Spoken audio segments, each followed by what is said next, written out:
Operation सिंदूर की सफलता के बाद से देश में हर्ष का माहौल है। वहीं आपको बता दें कि जिस तरीके से आतंकवादी बढ़ते जा रहे हैं उन सबको देखते हुए गोरखपुर के 5 छात्रों ने एक एंटी टेररिस्ट राइफल का निर्माण किया है, जो कि एआई निर्धारित बताया जा रहा है।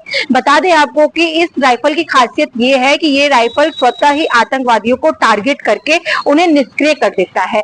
और आपको बता दें कि छात्रों ने एक विशेष तरीके से इसे बनाया है। छात्रों से बात करेंगे कि क्या है, कितनी इसमें क्या गुणवत्ता है, कितनी लागत आई है, कब बनाया गया है, इन सब चीजों पे आज हम चर्चा करेंगे।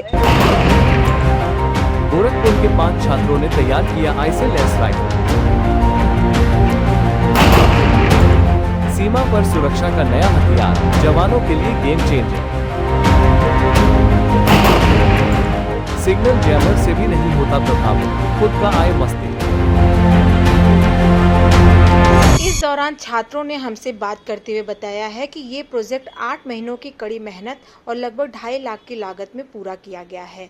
इस राइफल को बनाने में रास्पबेरी पाई, आर्डिनो बोर्ड, 4 उच्च गुणवत्ता वाले कैमरे, इलेक्ट्रॉनिक ट्रिगर और विभिन्न सेंसर, साथ ही स्टील और मेटल जैसे कंपोनेंट्स का उपयोग किया गया है। राइफल की जो विशेषता है उसमें एआई आधारित इमेज आइडेंटिफिकेशन सिस्टम, जिसमें कि संदिग्ध व्यक्ति या फिर आतंकवादी की तस्वीर अपलोड की जा सकती है। इसमें स्वचालित शूटिंग सिस्टम है, जिसमें टारगेट की पहचान होते ही राइफल स्वतः ही फायर करती है। साथ ही इसमें डेटा कैमरा इंटीग्रेशन है, जिसमें लक्ष्य की छवि मिलते ही ट्रैक और शूट करने की क्षमता है। सिग्नल और जैमर प्रूफ तकनीकी है। ये सिस्टम किसी भी बाहरी सिग्नल जामर से प्रभावित नहीं होता, क्योंकि इसका अपना एआई यानी कि मस्तिष्क होता है। बॉर्डर और युद्ध क्षेत्र में काफ़ी उपयोगी है। ये राइफल जवानों की मारक क्षमता को कई गुना बढ़ा सकता है।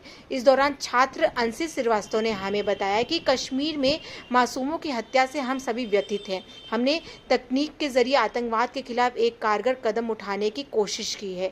आदर्श ने हमें बताया कि ये पूरा प्रोजेक्ट आईटीएम के इनोवेशन सेल में किया गया है। वहीं संस्थान के निदेशक डॉक्टर एनके सिंह ने कहा कि हमारे छात्रों का ये प्रयास देश हित में एआई के उपयोग का एक प्रेरणादायक उदाहरण है।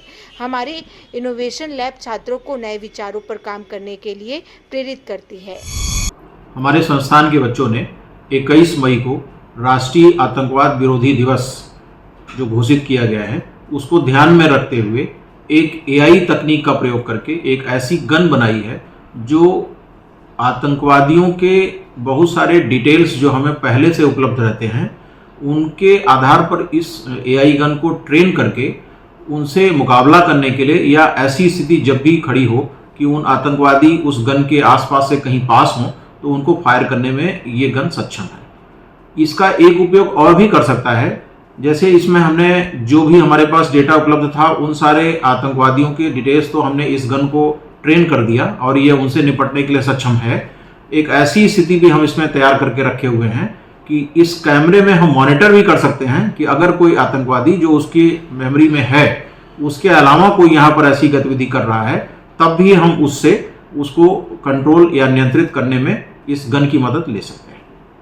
मेरा नाम अभिजीत पांडे है। मैं आईटीएम बीटा का छात्र हूँ। हमारे ग्रुप ने मिलकर ये automatic generated AI gun machine बनाई है और इसमें हम लोग कई तरीके के इस्तेमाल सामान किए हैं, जैसे कि ट्रिगर, ऑटोमेटिक ट्रिगर हो गया और 4 अलग अलग तरीके के सेंसर, कैमरा तथा अन्य स्टील सामान हम लोग यूज किया है। और ये यूज़ होगा 360 डिग्री ये हमारा मारेगा स्टार्ट होगा और इसमें हम लोग एआई के ज़रिए हम लोग फ़ोटो अपलोड किसी का करेंगे तो ये ऑटोमेटिक ये गन फायर करेगा। मैं आयुष पांडे आईटीएम गीडा गोरखपुर का छात्र हूँ। मैं यहाँ से बीटेक कंप्यूटर साइंस या एआईएमएल स्पेशलाइजेशन कर रहा हूँ। मैंने और मेरी टीम ने मिलकर एक एंटी टेररिस्ट एआई गन बनाया है, जिसमें मेन जो मकसद है हमारा था कि हम लोग एक गन को एआई के द्वारा कंट्रोल किया जा सके। इससे ये फ़ायदा होगा कि जहाँ जिस जगह पे हमारे आर्मी या मेंबर नहीं जा सकते हैं वहाँ पे उस जगह को हम इस गन को रख सकते हैं और हम लोग उसको सिग्नल द्वारा या रेडियो सिग्नल द्वारा उसको फायर करा सकते हैं। इसका मेन मोटिव है एआई से करने का, ताकि हम लोग किसी भी सिचुएशन, किसी भी वेदर कंडीशन या कोई भी रफ एंड टफ सिचुएशन हो, इस गन को हम लोग ऑपरेट कर सकें। इस गन को किसी भी सिग्नल द्वारा या किसी भी जैमर द्वारा हम लोग उसके सिग्नल को ब्लॉक नहीं कर सकते, क्योंकि हम लोगों ने इसके अंदर ऑर्डिनो प्रोग्रामिंग का इस्तेमाल किया हुआ है। वो खुद इसको ऑटो ट्रिगर कर सकता है। मेरा नाम आदर्श कुमार है। मैं IITM गीडा बीटेक का छात्र हूं और मैं AI/ML से स्पेशलाइजेशन कोर्स परस्यू कर रहा हूं। मैं और मेरी टीम ने मिलकर एक एंटी टेररिस्ट AI गन को बनाया हुआ है। कई बार ऐसा होता है कि जो आतंकवादी होते हैं वो अपने हमला को अंजाम देके सिविलियंस में छुप जाते हैं, तो उस कंडीशन में उनको ढूंढ पाना और उनको मार पाना काफ़ी मुश्किल होता है। तो इस गन की खासियत ये है कि अगर हमें उनका फ़ोटो भी मिल जाता है तो उनके फ़ोटोज़ को हम इस गन में अपलोड कर सकते हैं, और जिससे कि ये गन उनको फाइंड करके खोज के उनको मार सकता है। तो देखा आपने, इन 5 छात्रों ने हमसे बात किया। उन्होंने बताया है कि ये जो AI निर्धारित जो ये राइफल बनाया गया है आतंकवाद से निपटने में कितना सक्षम है। वहीं आपको बता दें कि छात्रों का ये भी कहना है कि अगर सरकार मदद करती है तो इस तरीके के और भी राइफल्स बनाए जा सकते हैं, जो कि आतंकवाद को खत्म करने में काफी मददगार साबित होगी। तो आज की खबर में बस इतना ही। ऐसी खबरों को देखने के लिए जुड़े रहें आप रणभेरी न्यूज के साथ। मैं सुमलता, कैमरा पर्सन अमित के साथ। धन्यवाद।